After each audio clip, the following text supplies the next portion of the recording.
At first glance, the photo looked unremarkable. Just three young women standing together inside an old textile mill, their expressions still, their clothes plain. It was the kind of image that might sit in a dusty archive for decades past, over without a second thought. But when scientists examined it 50 years later using modern technology, everything changed. What had once seemed ordinary revealed shocking hidden truths. Subtle details, invisible to the naked eye, began to tell a very different story, one of hardship, illness, and quiet endurance. That single photograph, frozen in time, suddenly became a key to unlocking a forgotten chapter of history. If one had looked closer, these women's stories might have remained lost forever. The pain they carried, the lives they led, and the brutal conditions they endured would have faded into obscurity, unacknowledged and unremembered. But this one image, this single captured moment, held more than just faces.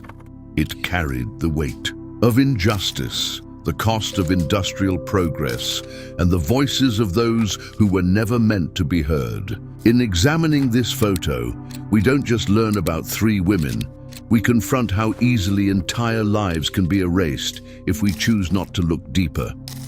By the late 1800s, the quiet stillness of the southern countryside was giving way to something louder, faster, and far more demanding. In towns scattered across North Carolina, the rise of textile mills marked the beginning of a new era.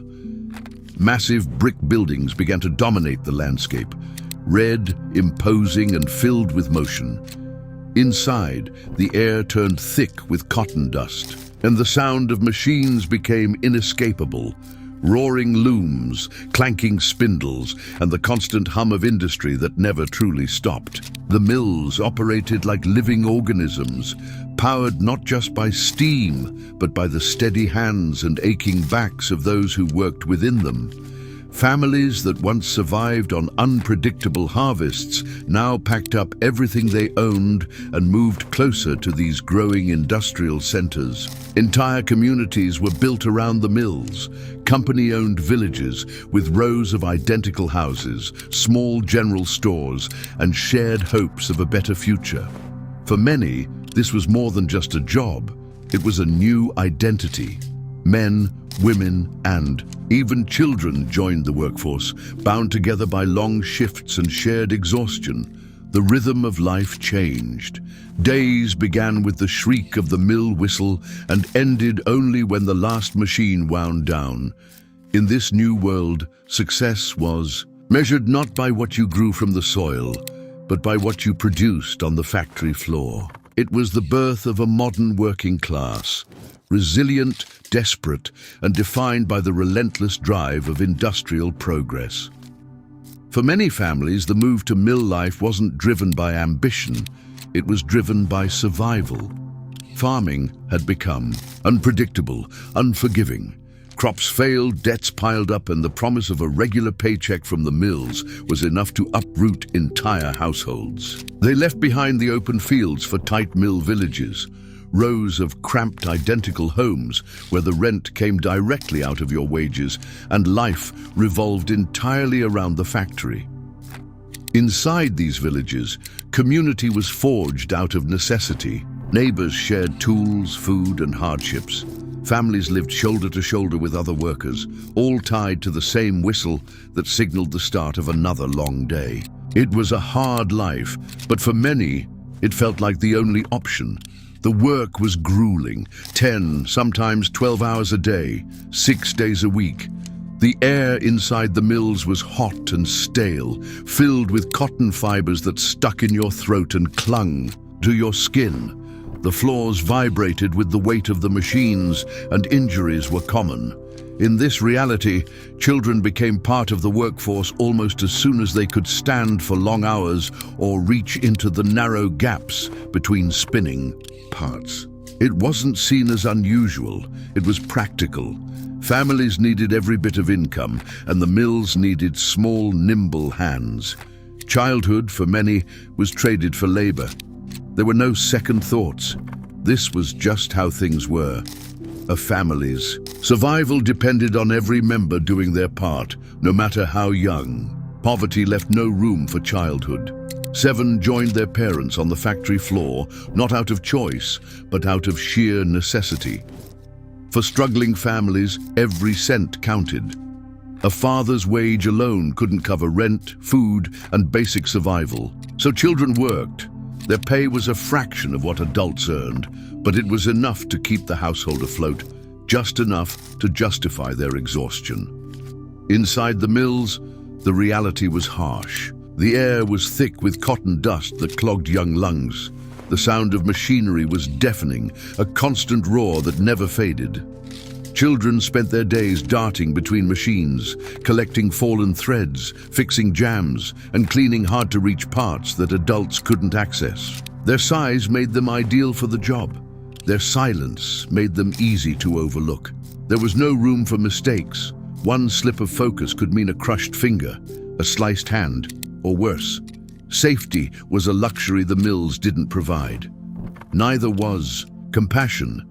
Children were expected to work the same hours as adults, 10, sometimes 12 a day, 6 days a week. School became a distant dream. After long shifts, there was no energy left for learning, for play, or for anything outside of the mill. Childhood for these boys and girls was something they never truly knew. What they did know was responsibility, fatigue, and the quiet pressure of survival. They were raised not to grow, but to endure. Louis Hine was not a politician, nor a loud, public figure. He was a teacher, a sociologist, and most importantly, a man with a camera and a purpose. At a time when the voices of working children were silenced by poverty and ignored by industry, Hine made it his mission to capture what no one else would: the truth. Armed with nothing more than a notebook, a camera, and unwavering resolve, he traveled across America, stepping into mills, mines, and factories where children worked in shadows. What he found would not only shake the public conscience, it would help rewrite labor history. In the textile towns of North Carolina, including Gastonia, Hine documented the young faces behind the machines. He didn't pose them or stage scenes. Instead, he approached quietly, respectfully, often speaking with the children before lifting his camera. "What's your name?" he would ask gently. "How old are you? How long have you worked here?"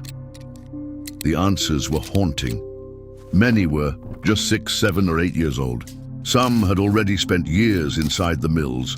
He once noted in his journal, 2 girls, perhaps 10 and 12, working side by side. "We come in before it gets light," one of them told me, "and we leave when it's dark again." They smiled when I asked if they liked the work. Then they looked down. That moment stayed with him, and it stays with us. Hine didn't use his photographs to exploit. He used them to reveal, to force the public to see what had been conveniently hidden behind factory doors. In a time when statistics were ignored and reports were buried, he believed that images could speak louder than any argument. One weary face, one pair of dust-covered hands, one gaze into the lens. That was enough to stir a nation. Among the many photographs Louis Hine captured during his journey, one stands apart, not for its composition, but for the quiet power it holds. It features 3 young women, Pearl, Viola, and Penelope, standing side by side inside the Gastonian mill. They face the camera with a calm, almost defiant stillness. Their clothes are simple, their faces unadorned, but their eyes, tired, steady, and worn far beyond their years, tell a story that words cannot. These girls were not strangers to the mill. They had grown up in its shadows, their childhoods exchanged, for wages that barely sustained their families. Some had started working at 7 or 8 years old, their days filled with dust, noise, and fatigue. By the time this photograph was taken, each had already spent years inhaling cotton fibers, enduring long shifts, and carrying responsibilities far too heavy for their age. There's a tension in the image, a mixture of resilience and resignation. Pearl stands tall, her gaze unwavering. Viola's hands are clenched at her sides, as if holding something in. Penelope, the youngest, leans slightly forward, her expression soft but guarded. Together they represent an entire generation of young women caught in the machinery of industrial progress. This photograph, though silent, speaks volumes. It is a record of strength born from necessity and of innocence slowly eroded by survival. For every Pearl, Viola, and Penelope, there were hundreds more. Young girls whose lives were defined not by school or play, but by work, weariness, and sacrifice.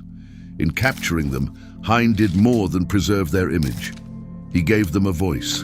Nearly 50 years after the photo of Pearl, Viola, and Penelope was taken, it resurfaced, tucked away in an archive, nearly forgotten. But this time, it wasn't just viewed as a historical relic. It became a subject of deep analysis. Scientists, historians, and researchers across disciplines took a closer look, using technology that Louis Hine could never have imagined.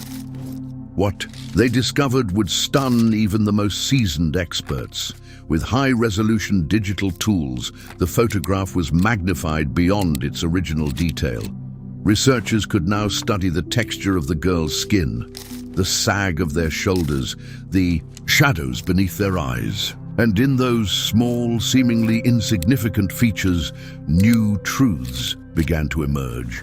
One girl's posture appeared slightly collapsed. Her face was paler than the others. There were dark circles under her eyes and a slackness in her expression.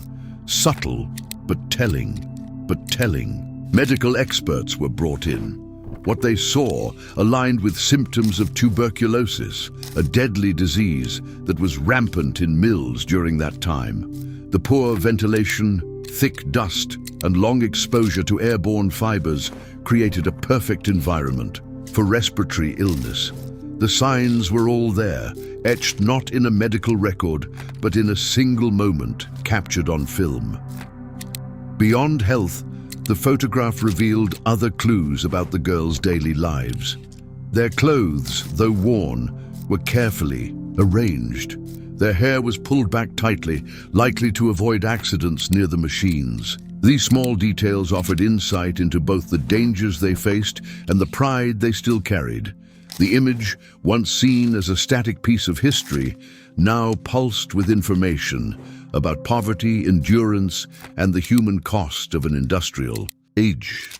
The rediscovery and analysis of this photo didn't just validate the suffering captured by Hine, it gave it a second life. It reminded the world that these weren't just anonymous faces in black and white. They were individuals, real and vulnerable, whose stories still have something to teach us. The photograph of Pearl, Viola, and Penelope was more than just a frozen moment. It was proof of what countless children endured behind factory walls. Proof of what statistics could not fully convey. In a time when written reports were buried or ignored, photographs like Hine's forced the public to look, to feel, and to reckon with a reality they had long chosen not to see. These images became weapons in the fight for justice.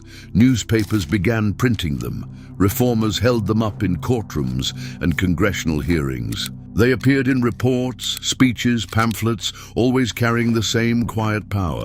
A child's blank stare, a dirt-covered dress, a body slumped from fatigue. These details said what words never could, that this was not just labor, it was suffering. The public could no longer deny what was happening, and once the truth became visible, it demanded change. Over time, these photographs helped fuel one of the most important social movements of the early 20th century. Child labor laws tightened. Minimum age requirements were introduced. Working hours were reduced. The Fair Labor Standards Act of 1938 was a direct result of decades of advocacy. And behind that advocacy were images like this one. Hine's work gave a voice to the voiceless. His camera didn't just capture children, it restored their dignity. And by doing so, it reshaped public perception, policy, and history itself. the photograph of three girls in a dusty textile mill became more than a picture. It became a turning point. It's easy to believe that child labor is a thing of the past, something left behind in grainy photographs and old legislation. But the truth is far more unsettling. Despite decades of progress, child labor still exists. Today, millions of children around the world continue to work under dangerous, exhausting, and deeply unfair conditions. In some places, it's hidden in plain sight. In others, it's treated as normal, just as it once was in the mills of North Carolina. Even in the United States, child labor hasn't been fully erased. In rural areas, especially within large agricultural industries, children still work long hours in the fields. They pick fruit under scorching heat, handle sharp tools, and are exposed to pesticides that can damage their health. Many miss school, fall behind, and live without the protections that children in other sectors take for granted. It's legal in some states, and for families trapped in poverty, it's often seen as the only option. Around the globe, the picture is even starker. In parts of Africa, South Asia, and Latin America, children work in mines, factories, and workshops, often without safety gear, medical care, or basic rights. They haul heavy materials, breathe toxic dust, and operate dangerous machinery. Some are trafficked. Others are forced into domestic labor, living away from their families and isolated from any form of education or support. They suffer in silence, much like Pearl, Viola, and Penelope once did. Only now, their stories are buried behind supply chains and economic desperation. This isn't just a policy issue, it's a moral one. These children are not just laborers. They are students who never got to learn, dreamers who never got to dream, sons and daughters robbed of their childhood. The same urgency that once drove reformers like Louis Hine must guide us now, because child labor didn't end with a photograph. It persists. And until every child is free to grow, learn, and live safely, the fight isn't over. What do you see when you look at that old photograph now? Just three girls frozen in time, or something more. With modern eyes, we've uncovered pain, resilience, and a story the world almost forgot. But for millions of children today, that story isn't history, it's reality. So ask yourself, if a single image could change public opinion a century ago, what could awareness do now? What could action do? Share your thoughts in the comments. What surprised you the most about what scientists uncovered? And if this story moved you, there's more. Click the card on screen to see another forgotten image that changed the world and the lives it's still touching today.